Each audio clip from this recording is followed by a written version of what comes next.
Las intervenciones del presidente de la República durante su estadía en los Estados Unidos dan a entender que el próximo viernes no se remitirá solo un proyecto de reformas laborales a la Asamblea Nacional, sino un conjunto de reformas mucho más amplio que contendrá propuestas de cambios a normas en distintos sectores: hidrocarburos, energía, minas, sistema bursátil, telecomunicaciones, tributario y sí, también el tema laboral. Esto porque, en palabras de Guillermo Lasso, la prioridad del régimen, una vez cumplido el programa de vacunación 900, es la generación de empleo. Pero el bloqueo legislativo amenaza con obstaculizar esa intención y entonces, ¿cómo se avanza? Lo vamos a analizar con Diego Ordóñez, asambleísta de Creo por Pichincha, integrante de la Comisión de Régimen Económico. Diego, buenos días, bienvenido a Contacto Directo. Buen día, muchas gracias, Lenin. Durante la discusión por la proforma presupuestaria 2021, ayer en el Pleno fue clara la coincidencia de criterios entre el correísmo, el Partido Social Cristiano y Pachacutic. No solo en las críticas al documento remitido, sino, y esto es quizás lo más importante, en señalar que no existe bloqueo alguno al Ejecutivo en la Asamblea Nacional. Estamos entonces, Diego, ante dos narrativas: la oficial, que dice que hay un bloqueo que no le permite hacer mayor cosa, y la de otras organizaciones políticas que señalan exactamente lo contrario. Ahora, uno con la boca puede decir muchas cosas, pero en la práctica, ¿qué es lo que está sucediendo? Sirva como evidencia los hechos, ¿no? Usted refiere a lo que sucedió el día de ayer en la discusión del presupuesto. Coincidieron, ¿no?, en un mismo coro, con una misma retórica, con los mismos argumentos, los integrantes del bloque de Pachacutic, del correísmo y del Partido Social Cristiano. Y digamos que debe haber un diálogo democrático, sin duda. Digamos que es posible que existan observaciones.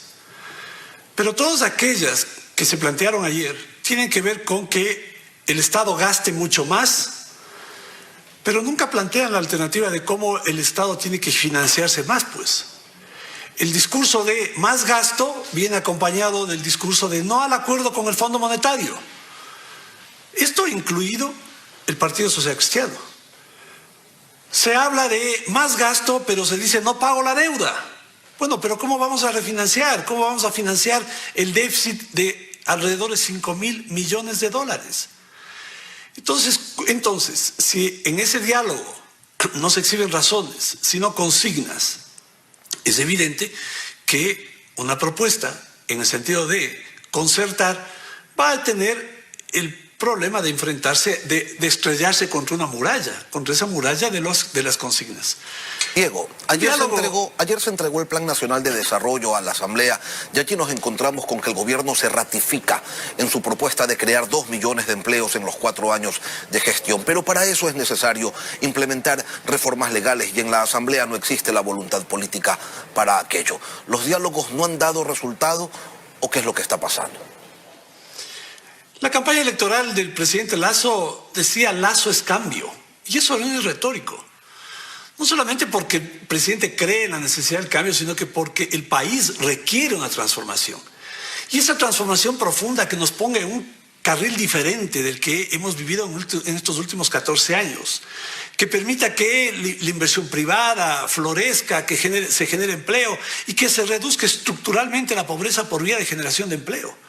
Y ese modelo puede lograrse a través de estas transformaciones profundas. Entonces, el concepto del diálogo, del cambio y del diálogo no son conceptos retóricos, son necesidades, es la necesidad urgente de que todos los sectores del país arrimen el hombro para transformar al Ecuador.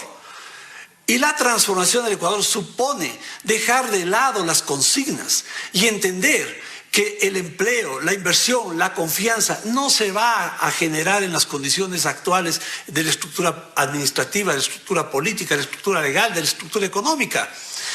Y en ese camino, el presidente va a plantear un proyecto de reformas que tiene que ver con muchas áreas que afectan o que inciden en que el Ecuador se convierta en un escenario de inversión y de generación de empleo.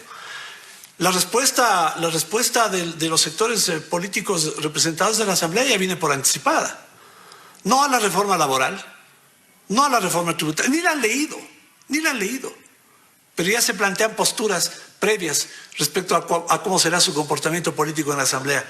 Esto me parece a mí que no es compatible, además, con este gran sentimiento de optimismo que tenemos los ecuatorianos. Escuchaba, Lenin, si me permite una pequeña digresión, al presidente vitalicio del Partido Social Cristiano, Jaime Nebot, decir que el presidente apenas ha cumplido, dice, con la vacunación, minimizando, digamos, ¿no? Bueno, ese proceso de vacunación eficiente nos ha devuelto la esperanza, nos ha devuelto el optimismo. Deberíamos agradecer al gobierno por ese resultado. ¿Y qué tenemos en las calles? La amenaza de paralización, la amenaza de volver a lo que sucedió en Quito en octubre del año 19. ¿Es compatible este discurso político, ¿no?, que cierra la posibilidad del diálogo, que pretende un diálogo con imposiciones? Compatible me refiero con el ánimo que tenemos todos los ecuatorianos de gran optimismo y confianza de que las cosas van a cambiar para bien.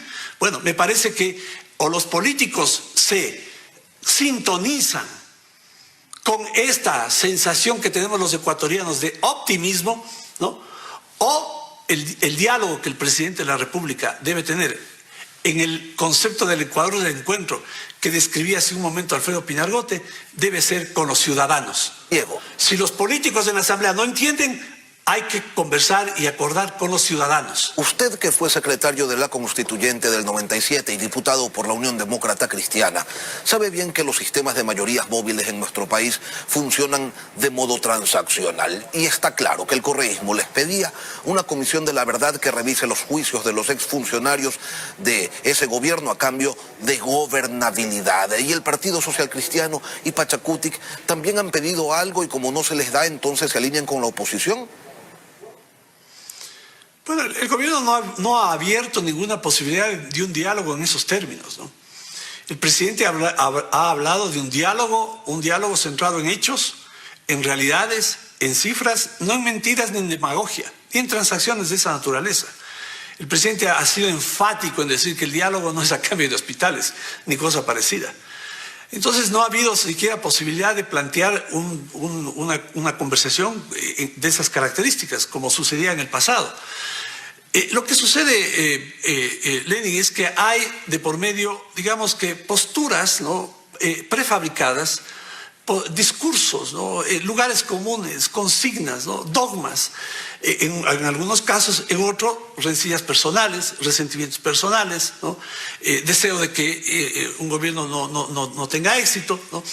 Y esto me parece en cualquier sentido pernicioso, ¿no? Tanto es pernicioso los acuerdos transaccionales como son perniciosas las conductas del bloqueo.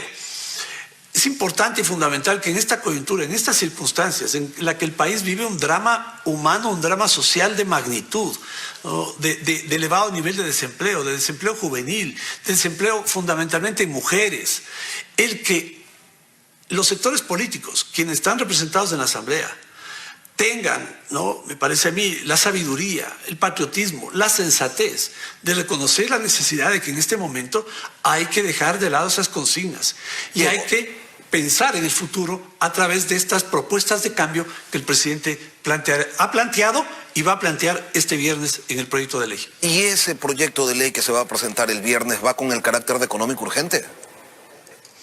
Va con el carácter económico urgente. En realidad porque es urgente y es económico, ¿no? Tiene que ver con, le decía hace un momento, reformas en varias áreas que tienen que ver con la reactivación económica, la creación de oportunidades y el empleo. El hecho de que trate más de un área, más de un tema, los pone a correr el riesgo de que sea inadmitido por un CAL en donde creo tampoco tiene mayoría y que podría generarle la tacha de inconstitucional. Hay unidad de tema, ¿no? Hay unidad temática, sin ninguna duda. Hay una unidad temática, ¿no? Mire, por ejemplo, ¿qué tiene que ver, dirán, el régimen laboral como el régimen tributario? Bueno, tienen que ver con un área del sector productivo, ¿no?, que necesita estabilidad tributaria, racionalidad tributaria, y necesitamos nuevas reglas para la contratación de personal. Todo eso, ¿qué genera? Genera un ambiente propicio para que se invierta y se contrate. Entonces, fíjense que esta conceptualización, digamos, más bien en el ámbito del derecho, ¿no?, de diferentes materias, tiene que ser entendida de forma diferente si apreciamos esto como una medida que se relaciona con política económica. Política económica es tributario, es laboral, es mercado de valores y otras áreas que tienen que ver con minería, con petróleo.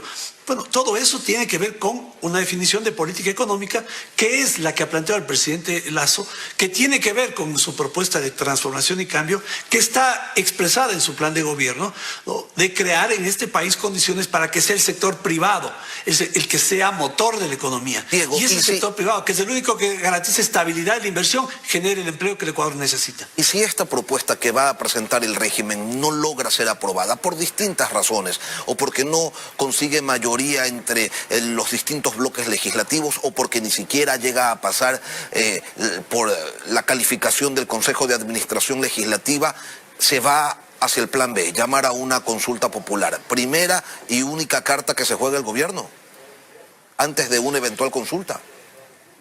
De todas formas, yo quisiera insistir, aparte de todo lo que he expresado, ¿no?, siempre queda la posibilidad, Lenin, de que la Asamblea adopte una postura diferente. Y yo reproduzco las expresiones del presidente Lasso en el sentido de que se puede estar confiando en que existe espíritu patriótico en la Asamblea y existe un diálogo, pues un diálogo constructivo, ¿no? No un diálogo depredatorio, no es un diálogo que desacredita, no es un diálogo irracional, sino cargado de razones. En ese escenario, pues obviamente habrá un espacio para poder discutir cambios a la propuesta que el presidente pueda hacer. Pero si la respuesta es en términos parecidos al que el día de ayer tuvo el gobierno en relación con el presupuesto del Estado, pues obviamente, como le decía hace un momento, el diálogo, el encuentro, ¿no?, pasa de lo político a lo ciudadano.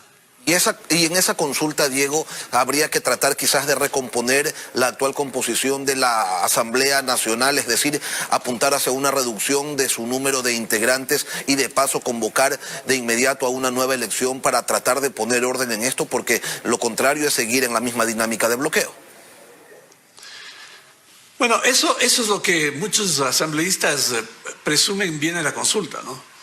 Pero digamos que la consulta debería orientarse más bien a reestructurar el sistema electoral, el sistema de partidos, ¿no?, que permita que en el Ecuador exista una representación política de calidad, que tengamos partidos políticos, ¿no?, y no un movimentismo, ¿no?, que ha provocado que el Ecuador tenga alrededor de 280 movimientos que participan electoralmente, alrededor de 5.000 candidatos.